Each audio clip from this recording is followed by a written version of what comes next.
Hi, this is Paul on the plane, and welcome to Season 2, Episode 6 of Faking Space, our forensic image analysis series of the alleged photos we are provided by NASA and the other government space agencies. The second half of Faking Space Season 2 here will focus solely on the Apollo lunar missions, Apollo 11 through 17. The NASA Apollo Journal site has been available for 20 years, some parts as early as 1995. In 2015, NASA released more than 8,400 high-resolution images on Flickr, claiming it was every photo taken by the astronauts during the 6 moon missions from 1969 to 1972. What you are about to see is the result of more than 10,000 hours of research poring over every photo, every video, every mission log, everything available online relating to NASA's alleged 6 lunar landings. The tireless researcher's name is Mr. Scott Henderson, and he's been gracious enough to share his findings with us all. Before we begin, if you already questioned whether the moon landings actually took place, this and the subsequent videos will be the nail in the coffin. If, however, you believe the moon missions did take place, just like we've all been told, this video series is going to significantly shake your confidence in that belief. Mr. Henderson has created plates of photos and diagrams and included his commentary to go along with each, which I will read. So let's begin. We'll start with one of the most, if not the most, damaging evidence that the moon missions were not shot on the moon, but right here on Earth. This is a close-up of the Apollo 17 flag. We've all been told that there's no atmosphere on the moon, and therefore there could not be any moisture, right? Then why is the flag wet? You can see it is drying from the edges in. Additional photos in this series will reveal other areas of moisture and even standing water. The Apollo 11 LEM is on the left side, and the Apollo 15 version on the right. The helium tank has been removed, not repositioned, to accommodate the rover on the descent stage of the LEM.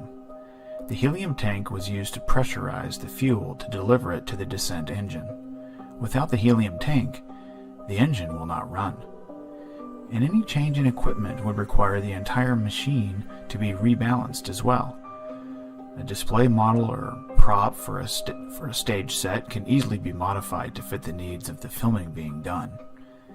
Further, there is no evidence that the engine has been fired in any of the videos or pictures.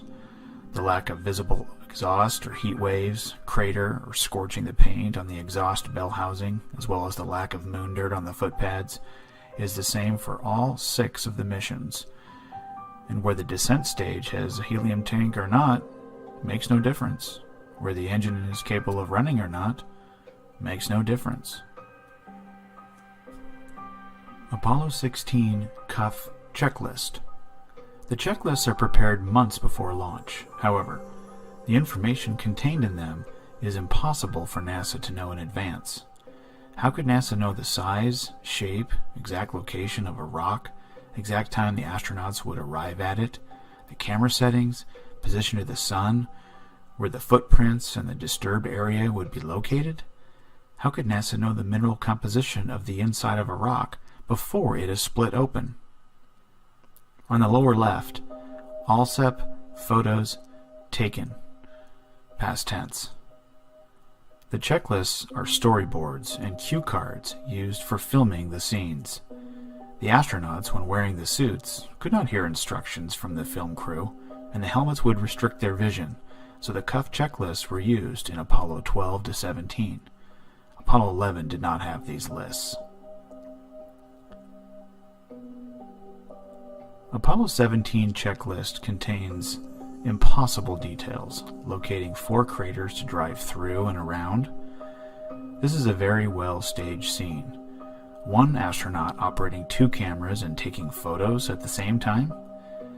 Jones is the inspector for the filming, and his location of where he is standing is clearly marked. So what is he doing on the moon? Well, they had to make sure Jones wasn't in the shot. It's a director's note. Jones was the inspector of the simulation video shot weeks before takeoff, and this is the same video that NASA claims was taken on the moon. This is the plate at the start of the video showing the date it was shot, November 28th, 1972, and of course Jones was never a crew member. Note the dates of the Apollo 17 mission, however. December 7 through 1972. But the video was shot November 28th of them on the moon, more than a week earlier. In our next video, Mr. Henderson shows evidence that the Apollo 15 LEM was dropped during the videoing of its landing and damaged significantly. We'll cover the repairs required before the astronauts could be filmed next to the LEM. Until next time, this has been Paul on the Plane. On behalf of Mr. Scott Henderson, thanks for watching.